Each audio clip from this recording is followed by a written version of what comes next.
all there so I can just see you guys? Show us some love. Hi. Fantastic. And I assume you're with our speaker, Bukola, as well? Yes, hi. It's Bukola. Hi, great to have you. South Africa, are you guys there?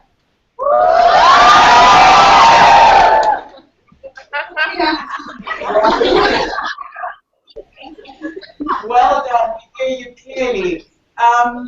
Ghana.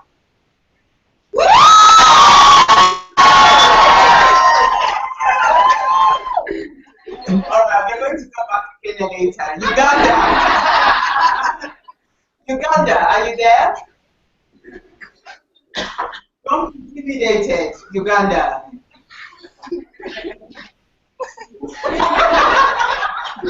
All right, okay. Thank you all. Thank you so much. And to set us off, we are really privileged to have such an enormous, group of panelists who are joining us today. I did see Anne Rachel, who's joining us from Geneva. Welcome, Anne Rachel. We're going to start right on with Ambassador Phoebe, who's the AU Commission Chairman, who's actually here representing Dr. Dlamini Zuma, who was supposed to join us today. So we're really pleased to have you, Phoebe, and maybe start with some opening remarks for us on what it means to be a woman and empowering us with the digital side, the policy side. Okay. Over to you. Thank you very much, and hi to everybody across the continent. Firstly, Dr. Dlamini Zuma apologized. She really wanted to be here today, but she's attending a higher education summit in Dakar, and so there's quite a lot of demands on her time. The International Women's Day is an opportunity to look back at where we come from, but it's also looking at the challenges of today and where we want to go to. And certainly, empowering women through technology is one of the key areas as a continent that we need to make sure that we get young women involved in, get older women involved in, as I can see from your participants. And to make sure that women in this new economy and in the knowledge economy, that women are from the onset are part of this movement of innovators, of entrepreneurs, as business managers, and also as people that look at the needs of their communities and find solutions to addressing the challenges that we face. So I'm very happy to be part of this hangout, to celebrate International Women's Day with you, and also to hear from you the kind of issues that you think that as a continent we need to take forward to make it easier and to make it possible for you to do what you need to do to fulfill your dreams and your aspirations. Thanks. Thank you, Ambassador Phoebe. Thank you for those kind of words. And you say empowering women through technology. Actually, one of the key things when we started this hangout, and also this part of this digital training, was a lot of times we see when we have these invitations, more men tend to come and tend to apply.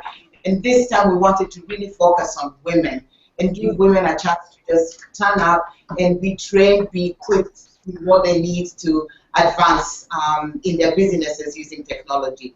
So you'll hear more about their asks as well, and I'm sure they'll be asking you questions.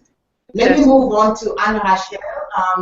Anne Rachel Ine, who joins, who's the VP, the Vice President for Government Engagement from ICANN, who is a strong, really believer in what technology does for the continent. I think you normally just fight for the continent to be able to have its own domains, to be able to have its own resources. And for us, as a woman in ICANN, one of the top ladies, it's really important for us to have you. Just say a few words on Thank you very much. Good morning, everybody. Good afternoon. So as she said, my name is Anne Rachel Ine, and I'm the Vice President of ICANN, the Internet Corporation for Assigned Names and Numbers. I take care in Geneva of our government engagement. Can you hear me? Yes. Yes. Good. So I have been working for ICANN for the past practically 13 years on and off. I worked there for about 11 years, and then I moved to the Regional Internet Registry for Africa. That is the AFRINIC. It's the body that actually gives IP addresses, for domain names for the whole African region. I was their Chief Operations Officer, and then I moved back to ICANN here in Geneva to take care of government engagement. This is the technology in general, and still today is a lonely place for ladies and women in general. So I'm really glad that you all are thinking about coming into not only businesses, but also, that we have government people that are engaged and civil society women who are thinking about moving this process really forward, especially for our continent.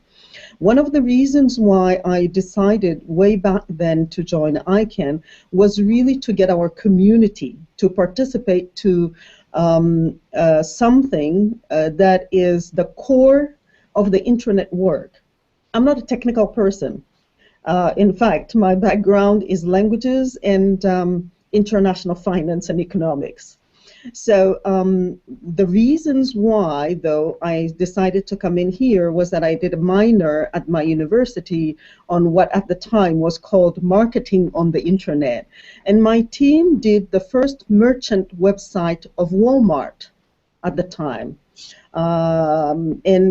This brought me into the technology business, and ever since I haven't left. And as I said, one of the reasons why I came to ICANN was to make sure that our community really participates, that also girls, and I'm one of the proponents and founders of AFNOG Chicks and Afrinic Chicks and girls in technology in general.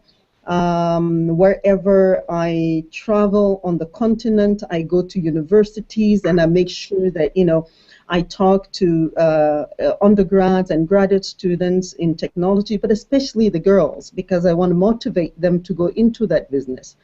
To date, if the internet was a country, it would be, I think, the Boston Consulting Group says, the fourth biggest or the fourth biggest economy in the world, with about $4.5 trillion of business. So there's opportunities. I mean, especially for youth and women on our continent.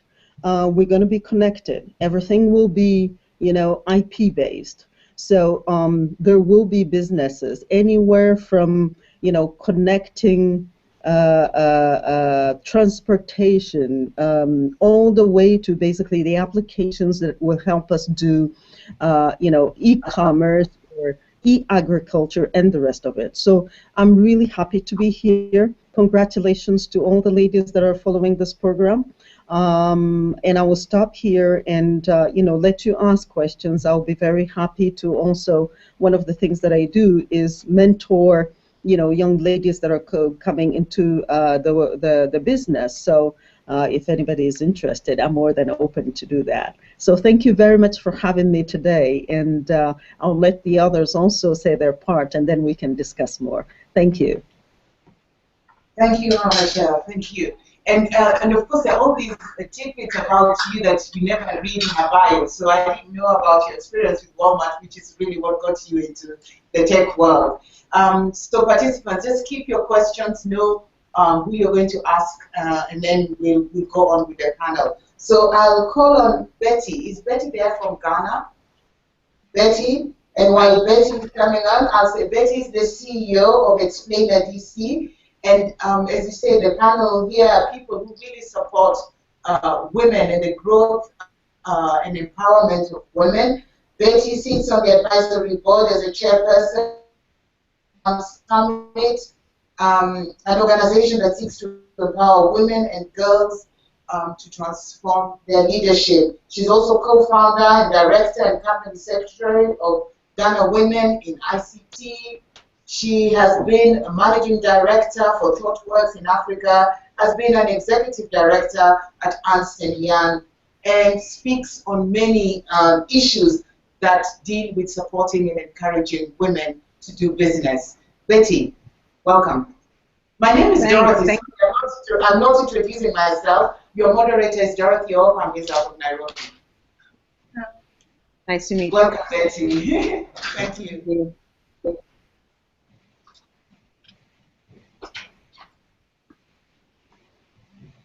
Betty, over to you. Oh yes. Well, hello everybody. Definitely, it's great to see so many of you in this program, and it's great to be having this conversation. I'm really looking forward to learn and share today. As was mentioned in sort of my bio, I do spend quite a bit of time making sure that I'm engaging in sort of audiences like this, where there are more women who are actually coming into the field. I think Anne Rochelle said it perfectly when she said it's still too lonely a place for women in technology. And we definitely need to see more of you coming into the field. And so it's nice to be here to welcome you to the field and make sure that you have a smoother ride than some of us have had. It's great to be in technology. Certainly, I started out as a developer, sort of working help desk, network engineering as well, and have really kind of graduated into first being an entrepreneur. First in Ernst & Young, I was the global technology leader for a third of our business across 160 countries. And I think that's really where I got the interest in sort of building larger scale technology-enabled systems that could work across cultures and across borders. And then from there, I decided Well, go on, we can hear you. Okay. And then from there, I decided to move back home, which is actually Accra. Spent quite a bit of time growing an IT consulting business within Ernst & Young. And then moved into ThoughtWorks, which was a software engineering company. And so there it was great to see us creating technology that can be used by anybody. But I got very concerned because I didn't see enough women creating technology for women. And I didn't see enough of us on project making sure our perspective was included in all the technology that was built. And so since then, I've actually started an advisory firm, getting back to my entrepreneurial roots. We're only about 2.5 months old, but we're already 23 people.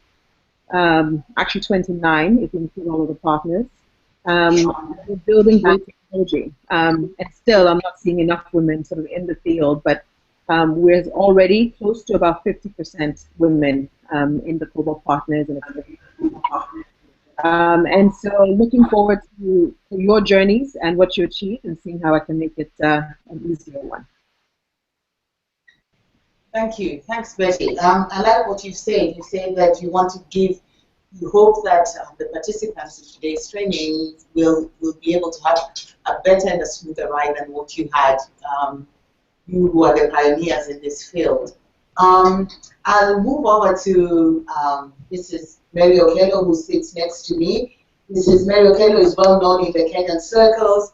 She was the first woman bank manager in Kenya in 1967, was sent by Barclays Bank to go for a management training and came back to be the first woman bank manager in the country. She was at the forefront in changing policies to be able to accommodate women, and her stint as bank manager led to changes in policies, which included allowing women to carry the bank keys because women were not allowed. So she could talk a lot about that. She also started the Barclays Bank Women's Foundation, was the founder of Kenya Women's Finance Trust, has been really involved with women was banking, and was the first Women's World Banking Africa Regional Representative in Nairobi, been involved with the African Development Bank as a senior advisor to the President of the African Development Bank. She's a member of the Task Force on Laws Relating to Women in Kenya and does speak on many issues concerning women. Is the founder, together with her late husband, Dr. Okello, the founder of the Makini Schools that are well known in Kenya. One of the top private schools in the country that excels in both academic and co-curricular activities.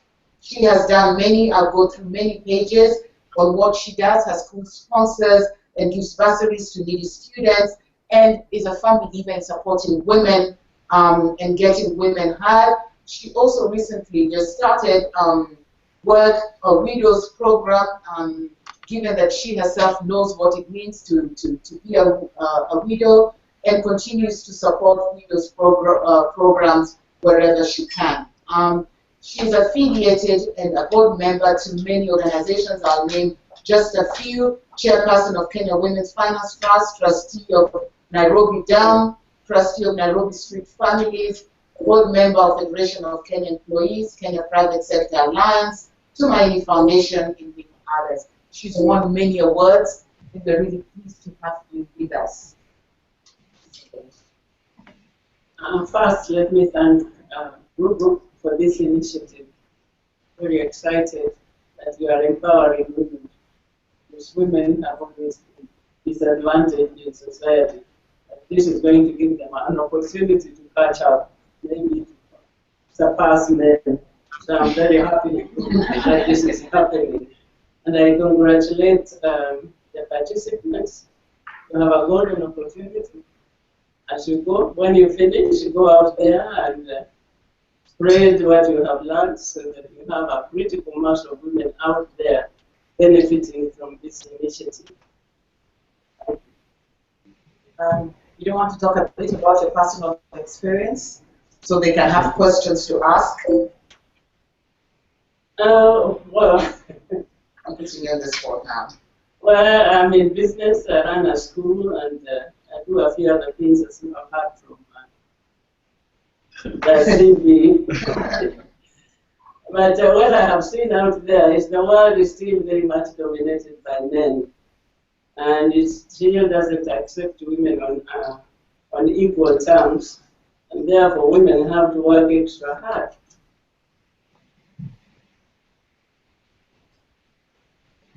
The Forbes World Richest People list about 2 years ago, they said there were 497 billionaires, and of these only 57% were women, and only one was self-made.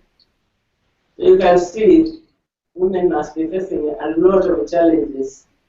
That is why they are not making it in the big list. There are many challenges we face. Many challenges I faced in starting and running a business. For example, accessing appropriate funding. There are also discriminatory practices in the marketplace. A lot of times when you go as a woman to look for example, land board, if you are buying a property, men there don't normally accept you as a woman. So sometimes I remember one occasion when I went, I was told to go back and find a male before I could get a land without consent. So you can see there are many obstacles in the way. Financing also in Kenya, like in many African countries, is never appropriate. Sometimes the interest rates are so high, or the terms of the loans are not, not match the kind of business you are doing. I'll give you an example. When we wanted to expand our schools into secondary school, we looked around, we couldn't find funding, the interest rates were very high, ranging from 25 to 30%. So we went offshore and we got a loan from the World Bank. At that time, we had hoped to pay back in dollars because it was a dollar loan. But because of insecurity in the country, international students who were hoping would come and pay the loan did not come. So we were left with a dollar loan without dollar income.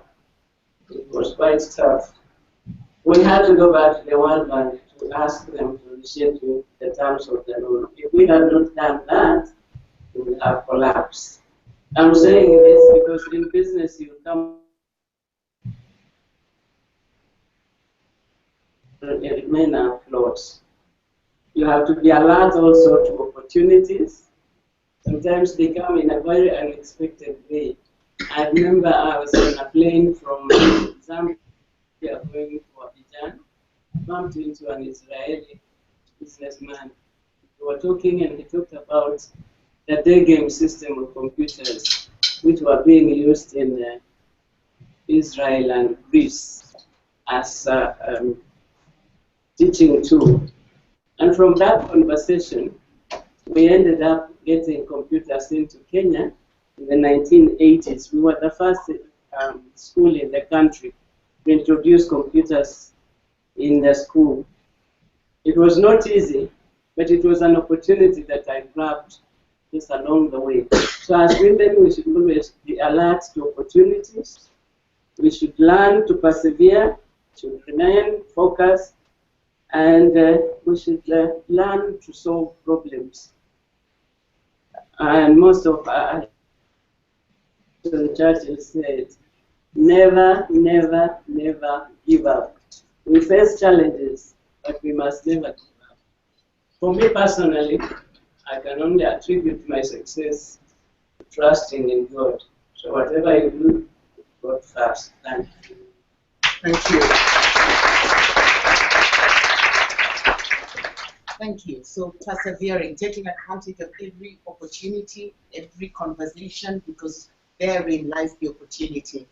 Thank you so much. I'll move on to Nigeria. We've got Bukola. Forgive me if my pronunciation is not right. Bukola, who's the founder and CEO at Bite Size Digital Marketing Agency. She's an entrepreneur with a focus on African business development and empowerment of women and empowerment of experiences across marketing functions.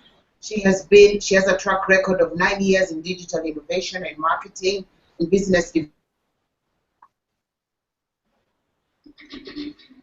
transform businesses, which she is already doing in Nigeria. Bukola, over to you. Thank you very much. Hi, everyone. I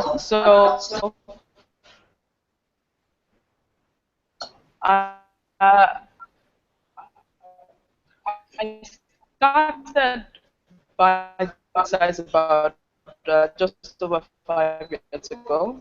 I used to be in the UK doing the job, especially in advertising industry. So about 5 years ago, I came down and I started a company. And I know that it wasn't as easy as that. But I spent quite a bit of time trying together for the business, and I pitched the idea to quite a few companies. And eventually the business got started. Currently, in Nigeria, it's quite hard because marketing as a field is a very male-dominated industry. But even in that, I think we found that women are generally a lot more hardworking, and whilst I guess as the billionaires list reflects, whilst we're the hard workers, we don't make a lot of the world's money.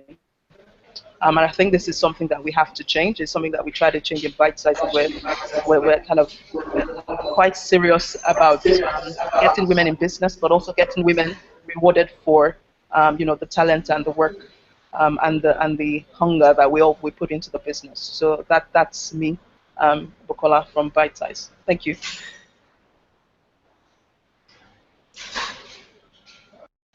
Thank you, Bukola. And we have I'm making too much noise. All right. I'll open up for questions. So how we're going to do it is, I think we have space. Let's have one question from each office.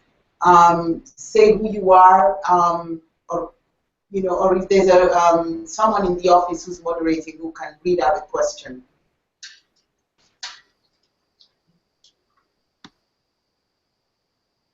Let's start with Nairobi. Anyone has a question to any of the speakers?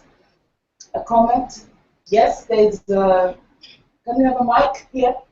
Here.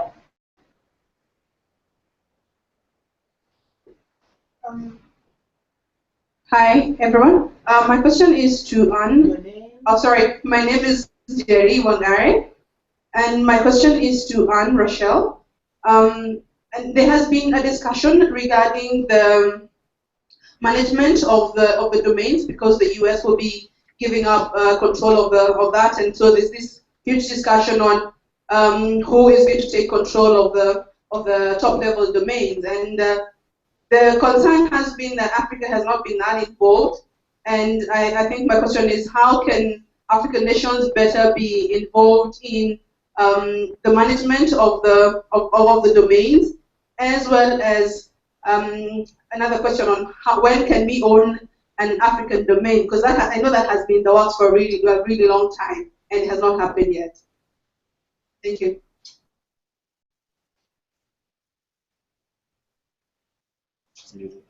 You're muted, Amrita. Yes. You're muted. Yes. Oh, okay, fantastic. We can hear you. Okay, good. Thanks for the question. And first of all, nobody controls the internet. It's a shared responsibility, and we all do it. So what is happening is that ICANN coordinates what we call the identifiers of the internet. These are the domain names, these IP addresses, and what we also call the glue of the internet, that is protocol parameters. In there, so one of the things that ICANN... Can you hear me? Yes. Yes? Okay. So one of the things that ICANN does is also, with a contract from the Department of Commerce in America, manage those identifiers. This is what we call the IANA function. And basically, from the beginning of ICANN, one of the things that was instituted was the checks and balances. ICANN was a new organization. It was supposed to basically coordinate and manage those identifiers for the rest of the world. It was supposed to also put processes and procedures to do that. So one of the things that happened was that there had to be somebody who could say, that processes and procedures that have been put in place were followed and properly. So put checks and balances so that somebody else could do the somewhat of the auditing that is needed when things are to happen at the root of the internet. So ICANN has been doing that with the stewardship, or under the stewardship of the United States government, particularly the NTIA, at the Department of Commerce. So this stewardship is what is now being talked about to be given back to the international community.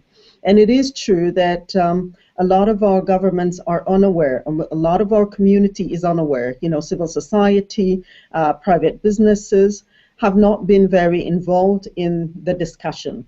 Way back in 1996, 97, 98, when ICANN was started, there were talks, international talks, and again, apart from the few experts, that were in the discussions from the African region, like Nikwe or Ghana, or myself, or Pierre Ouedraogo from Burkina Faso, and others, there weren't that many people. So today, again, we face the same situation. We are to put together a new construct that would help the global community do that oversight for ICANN and for the identifiers at the root, because ICANN is a not-for-profit corporation, and it actually operates as an entity that has the public interest at heart more than anything. So we need to do this for the whole world, and we need to do it well. And everybody has an input. So one of the things that we are doing with the Vice President and the team in the African region is to go around and have meetings. He just had one last week in Senegal, where the community came together to discuss how can the African region have an input in this new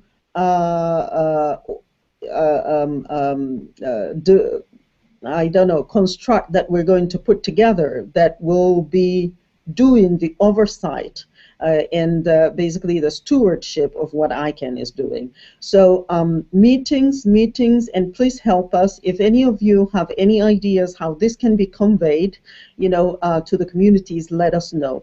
We are meeting governments also in parallel, in the region, outside the region. And whenever the community asks, we talk to them also directly and try to involve them. So how can we own a domain name?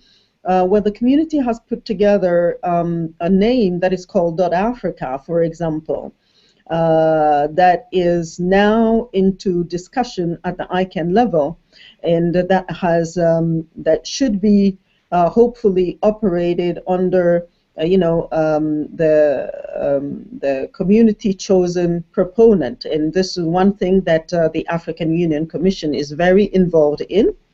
And quite a few countries have been involved in the process at ICANN. We do have governments that participate from the region, quite a few of them. But again, because it's such a technical issue, or they consider it to be technical, a lot of the governments don't really give it, the amount of I guess, interest that it should get. So hopefully, if .Africa goes forward, it will, it will be the first top-level domain owned by the African region. ICANN has reopened the top-level domain part of the route, and today people like I won't be doing, I guess, publicity for people, but Google, for example, just got the .app. So if you had an app that was, something doing really great, you could buy a domain name for your app from Google, if that is something that they will do. So these are entrepreneurs from our region can also think about, names that they can put forward at the next round, when the round of TLD's application will be open. So, that will be probably around end of 2017 or 2018, So it is important that we think about that also, because we do have quite a few names that historically, were taken by people who were not from our region. Today, the internet economy, the digital economy is something really that we cannot do without. And, our names, the things that we do need to be protected on the internet. So this is, tying one here, intellectual property with, domain names. Today, it's about all your data, in health and all of that. So it's putting our own networks also together, and making sure that we manage them properly. And I'm glad that some here are, in the background, software or coders or equipment makers. It's one of the things that we absolutely need to do also for our region. So I'll stop here. Thank you. Thanks. And yeah, thank you. Add something to the conversation about the work that ICANN is doing. Yes. As I think the name is Rochelle said, the African Union has been involved in the discussion about getting the .Africa domain name. But I think that there's the broader issue is, and the person that asked the question put hit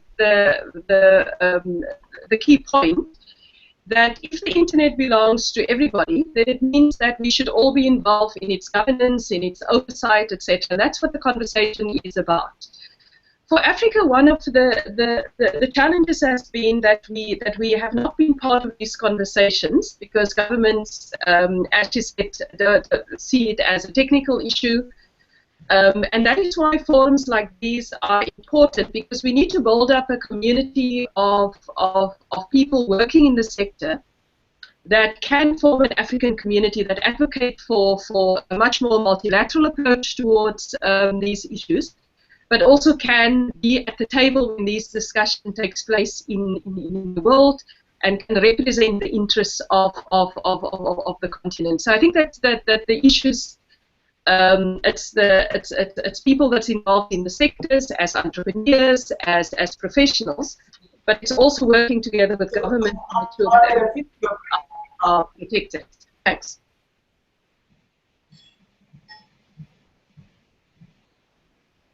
Okay. Thank you. Okay, so we'll was that Ambassador Phoebe? sorry, question So, from Ghana? any other office wants to ask questions? Question from Ghana, okay. Okay, so the question we have here is addressed to Enyo, and most of the women in this room are entrepreneurs. And so the question they have for you is, what are the key components you look out for in building businesses? Because you seem to have a very sort of eclectic background and very sort of in-depth knowledge in various businesses. And in terms of scalability, what are the key components you look out for in building businesses? That's the first part of the question. And the second part of the question is, what are some of the challenges that basically have come up and that you personally experienced with starting your businesses, especially as it pertains to the Ghanaian market? And how do you sustain your passion despite these challenges? Great. Over to Betty. I need to unmute. Okay. Great question. So I think one of the things that I look for is I look for business opportunities that really suit my style of business building. I think one of the advantages of sort of having done it for a number of years is that I've really gotten to know sort of my style and how I grow teams and how I grow organizations, and what really keeps me going, because it's not an easy path to be an entrepreneur.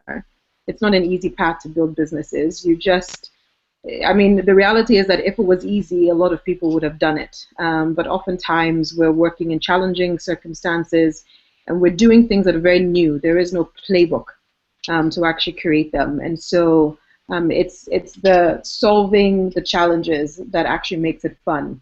And so what keeps you going is sort of the interest you have in whatever it is you're doing and the passion that you have. So I make sure that the very first thing is that it's something that I connect with. And so for me, that always includes some element of technology. I'm very interested in productivity and sort of how you get teams to work well together and how you get efficiency into a process. And so I look for opportunities that are like that. I also look for opportunities in industries that really interest me. I think one of the advantages is that I started out as a consultant, as a management consultant. And so there's a lot of problem-solving skills that sort of come in that field. But I think that we generally have that in any kind of STEM career. So if you're coming up with a STEM background, whether it's engineering or math or even music, I mean, there's a lot in there that's really about logic and sort of figuring out how to make things work and fit together. So yeah, I make sure that I'm attracting what really kind of holds my attention. Because the challenges are many, sort of as you asked. And in Ghana, I would say some of the challenges are really actually just working with men. I think it's one of the biggest things. There's a lot of perception that as a woman, you're not as tough a negotiator, or that you really don't have a full awareness of everything that it takes to run a business. You find a lot of people who should be sitting as your peers across the table negotiating with you, trying to advise you. And a lot of times you'll enter the room and you may be the most senior person on your team, but you're asking every other guy who's your staff the question rather than asking you, who may be the CEO or the lead. And so I take all of those things with a lot of patience. And I just sort of realize that they're coming from a very different context, and that eventually, at the end of the day, you may ask all of my team members the question, but you're going to have to ask me. And when you do, I'll be there, I'll be there with the answer. And so I take a lot of patience in that. And I also make sure that I know that going into any negotiation, that I try to understand the person who's on the other side of the table, and use it to my advantage, because it is the way the field is stacked at the moment. And so I just have to kind of accept that that's what it is and try and find ways to leverage it and make it easier. So I think that's in summary the question. Hope that answered it. If not, please ask a follow-up. Yes, thank you so much.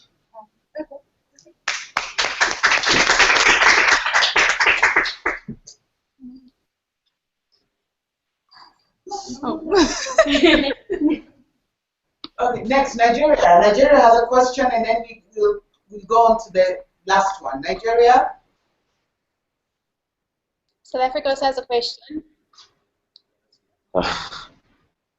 Okay, Nigeria then South Africa, or South Africa and then Nigeria. Whoever is ready. South Africa. Okay, South Africa, go. Okay. So we have a joint question. I'm just gonna actually do both of them together. So basically, the main question, and this can be for Anne, or it can be for oh, is she still there? Yes, for our doctor. It's actually around government and women development. So what we want to know is, what is the future for women in entrepreneurship, as well as just overall education for women, and what are the governments doing about it, the different countries, because we're finding in Africa as a whole there's definitely a need for it. So that's the South Africa question.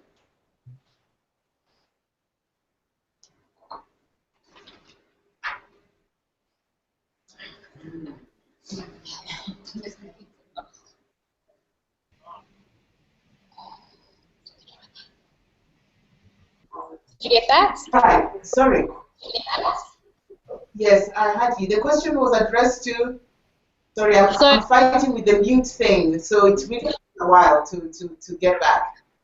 No worries. So it was addressed to either Dr. Tawela and Anne together, because it's around government. So just what do they feel the future is around entrepreneurship and education for women for South Africa and Africa?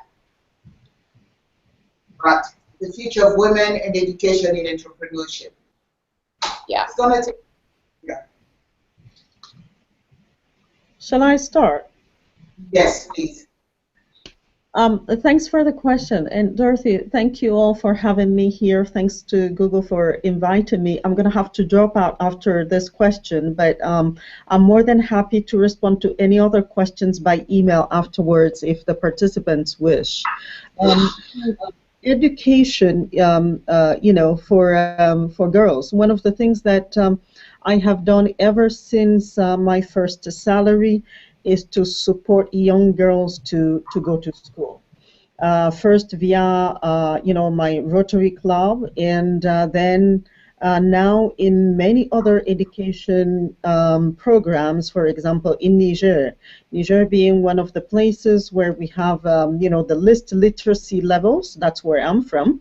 But especially in girls. And this is a passion that I got from my dad, because my dad used to, as one of the first, teachers in the country, go and grab girls from their parents and put them in school. So right now, with anywhere from the Association for Development of Education in Africa, with whom I work pro bono in terms of making sure that the Ministerial of Education integrate things like the right profiles for all sectors and businesses in the African region, but also the education of girls. It is important. This is where we need to start. And we also not only need to start at the lowest levels, but also go to, the higher levels where we push for young girls to go into STEM, yes, and to go into appropriating science and technology in general. So some of my friends are, for example, coders for Africa, and we're starting to start. Groups of young ladies. The latest one being, in fact, in Niger. Just this Sunday, they held their first small coders workshop, but only with girls. And basically, we need more of these places where girls do not feel, as one of my colleagues said, as girls do not feel that they're hampered, that they can be someone, that they're not. I was laughing because one of the things that can happen is that, you come, as you say, in a place where you are the engineer, and people look at you and want to give you either their coats or whatever, because just because you're a woman. You know, all the stereotypes have to change. You know, it's really important that we empower girls to go to schools and to be interested in math and in physics and everything else, and to feel like they can do it. You know, this is not only a boys thing. And one of the things that I keep telling my sisters and my cousins is, first of all, start at home. Never say, oh, boys don't do this, or girls should do that. You know, that's part of the stereotypes that we ourselves as women basically keep putting our own children into, by categorizing them into what a girl can do or what a boy can, you know, should not do. So I think it's really important that the girls feel that, you know, they can go in, and nowadays, from anything from the physical places where they can get the education all the way to online, you know, there are ways of making it happen, and there's no reason why we cannot do it. So plow in there, and again, thanks for having me, but I have to drop because I have another meeting. Thank you all. Thank you. Thanks. I'd like to add something to what governments are doing, if that's okay. Yes. Okay. One of there's quite a couple of issues, and I agree with that we need to start at primary school level, at secondary school level, encouraging women to participate, especially in STEM. But in addition to that, and that's one of the messages that Dr. Dlamini Zuma will put forward today when she addresses and opens the University Summit, is that we also need to make sure that we encourage women faculty at universities in science, technology, and engineering. There was a study done a couple of years ago looking at universities in East Africa, and in the science, technology, and engineering faculties, they had less than 3%, 5% of women as part of the faculty, which means that when you get to university and you make choices, you also make choices on the basis of what you can see, whether women can do it, whether women are present in these sectors. So part of what we need to do is to start with girls at home, at primary school, at secondary school, but we also need to change the faces of our university. And I think that our distinguished panel today is an example to show that there are strong role models of women in technology that can make it, that are successful. And the fact that there are these role models means that girls can say that it's possible for me to be an engineer, to be a successful entrepreneur in technology, and to in that way begin to break the ceiling. But it's very important that we push our governments around these issues of girls' education, that we push our societies, that we have successful role models, and begin to use those different means to change the situation and change it as quick as possible. Can I add something? Yes. Sorry? Yes. So I think it's a great question to sort of try and understand what governments are doing to enable the environment that allows more women to get into technology, and really more women to kind of get into owning and starting businesses, because I really don't think it's going to change until we actually see we're not anywhere close to the tipping point where we need to be. But I think one of the things I want to point out, and one of the things that I try to point out often enough, is that I think all too often women don't understand the amount of power and strength that we ourselves have in our own communities. I mean, so Anne Rochelle was just talking about how much she's done and has done for many years, sort of making sure that girls get an education. You know, I've done similar efforts as well and continue to do similar efforts. And in just, probably about 2 weeks ago, I spent about 2 hours of my time talking to a room full of secondary school girls, high school girls. And this was a room of almost 300 girls. And when I asked them at the beginning of the talk how many of you had considered getting into technology, and these were all STEM students, not a single hand was raised. By the end of the 2 hours, there were several girls who were interested now in getting into technology. And that was just 2 hours of my time. And so if I can do that, and all of us on this call definitely can spend at least 2 hours a month talking to girls who really haven't had that exposure to technology, don't know about programs like this, don't know that they can use a mobile phone to start sort of communicating and getting more information and learning more about healthcare, or whether it's, you know, e-commerce or math, learning how to do their math homework. And so I think just by the power of each one of us, say, taking 5 girls and teaching them something, it's amazing the chain reaction and what we can do to actually change things. So I think we shouldn't always rely on government. We should realize the power that we have and start making the changes ourselves.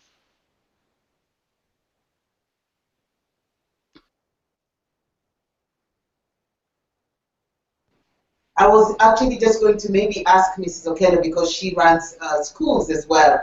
You know, you're hearing this discussion about education, the role of education, and as a proprietor of these schools, what do you think of this discussion? I think you need everybody on board. You need government, especially since they make policies. In Kenya, we have been lucky. There was affirmative action. We have seen a lot more girls getting into technical subjects than before. Also, the time we were having more secondary schools and schools for girls being built, and I think the entry to university, the marks are slightly lower for girls. So affirmative action and individual action, everybody taking responsibility to ensure that children from a very young age are encouraged to take up sciences and create facilities and create opportunities for them to participate in technical subjects so that they can sustain their interest to go ahead beyond just the school, but use it in business and use it in their life. Thank you. And okay, the next question is from Nigeria, and this is the question because we couldn't hear them, and it's to any of the panelists. How are you able to build successful businesses, rise to the top of your career without compromising the home front? Any of you can take it. All of you can take it. I see smiles. Enyo, the camera is on you. Do you want to start? What about Bukulo? I haven't heard her speak yet. Okay, I'll take the question. I think a lot of us do know that, especially in Nigeria, it's an even stronger issue, or this not compromising our standards. For us as a company, especially in marketing budgets are they get into like billions of naira, so they're quite significant, and so the level of corruption, or the level of things that people try to get you to do, it varies depending on the client. And one of the things recently, a friend of mine and I were having a chat, and we said, look, we really need to get out of this business if we must keep our values. But mainly what we do, I think for us, is that as a company, it's very, very clear. Part of our core values is transparency. It's very, very clear within the team what we can do and what we cannot do. And these are things we discuss. We're very open to internal discussions. We have sessions to kind of explain to people and empower them to know that, look, the fact that everybody does it doesn't make it right. So it's something that's very, very dear to our hearts. We actually try our best, and all the time we keep to our standards. But it's important that every member of the team understands that, so that wherever they're reaching out to us, it doesn't matter who they're talking to and at what level. The message is very consistent. So there's no, even if they can't talk to me about it, the truth is they can't talk to anybody else in the team about it as well. And in some instances, we've had to walk away from businesses just because we didn't want to do it. But the truth is, and I know this is a very maybe African response, but it's important to actually believe that when you do good things will happen in return. So even if you pass up business because you can't afford, you don't want to compromise your values. So far over the last 5 years, we've been growing at rates of like 200%, 300%. We're the largest digital agency in Nigeria. We actually fight off clients trying to get us as their agency, though we are extremely transparent and extremely of high moral and values and standards. So I think for me, the main thing is for you to really, really know what you want and be very clear about it. And be good as well. So be good to people, and in time, as long as you know you're good at what you do, plus people actually know that you don't say yes sometimes and no some other times. I do think that over time, your that value would speak volumes for you later. So that's kind of what has helped us. I hope that answers your question. So clear values. Anyone wants to add on to that before we close? I think we're just about to close, so we can continue with the program. One more remark before we close. Yeah, I'm happy to add a remark. Yeah, I think it's a very tough sort of situation, because a lot of times when you're sort of doing business deals or sort of going into negotiations or trying to address a client's need, there are some gray areas.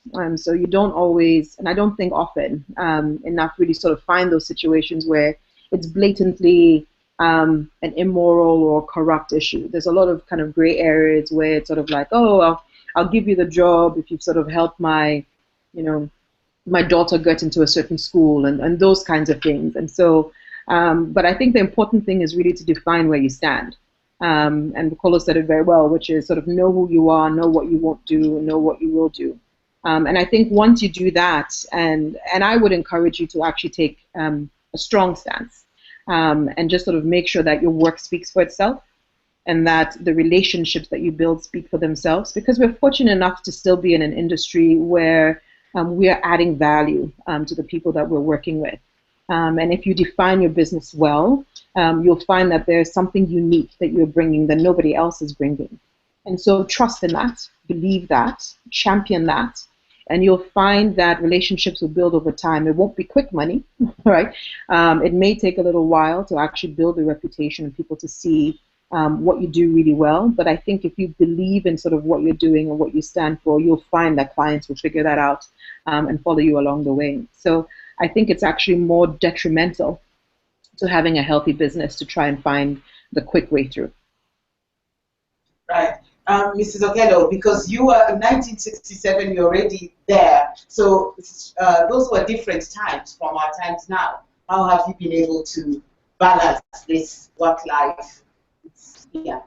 Balancing work and our business is not always easy, but you have to set your priorities. There are times you may have to go slow in one direction, and but I'll give you an example. In 1983, I was appointed a manager, 73, to go to work in Nakuru, which is 2 hours from Nairobi. My husband was in a university lecturer. There was only one university at that time. I couldn't relocate to Nakuru because my children were small. So I forwent to forgo. I did not take up that promotion because at that time it would have destabilized my family. So as women, we have to know our priorities at particular times of our stages in life. If it is going to upset many people in the family, then you have to reevaluate. Is it worth taking it at that time? Because sometimes these opportunities come later. But you have always to be alert and keep balancing what is a priority at a particular time. And if the family is a priority at that time, then don't neglect it, because there are opportunities of looking after, say, small children. They not come later, and you may damage those children if you don't take care of them at that particular time. So it is a difficult thing, but you have to know your priorities at any one particular time. Also, in business, you really have to have values. For us, it's the values of integrity and honesty and giving quality and excellence in whatever we do is paramount. And this means whether the the environment around us is corrupt, we still have to do things in an honest way and give quality and not shortchange the people we are dealing with. Thank you. And with that, I think you summarized what Enyo and Bukola also said, really setting values, having clear values and being guided by what your priorities are and leading an authentic life that, demonstrates your values and what you do. And what you say, knowing what your priority is at a certain time and listening to it. Ladies, it has been a real pleasure. Thank you so much for spending time with us, Ambassador Phoebe, Enyo, Bukolova, and there's someone in South Africa who I wasn't able to get their name, Anne Rachel, Mrs. Mary Okello, participants at the DPM training, women at Google. Thank you so much for just spending this time this afternoon. Thank you. Thank you very much.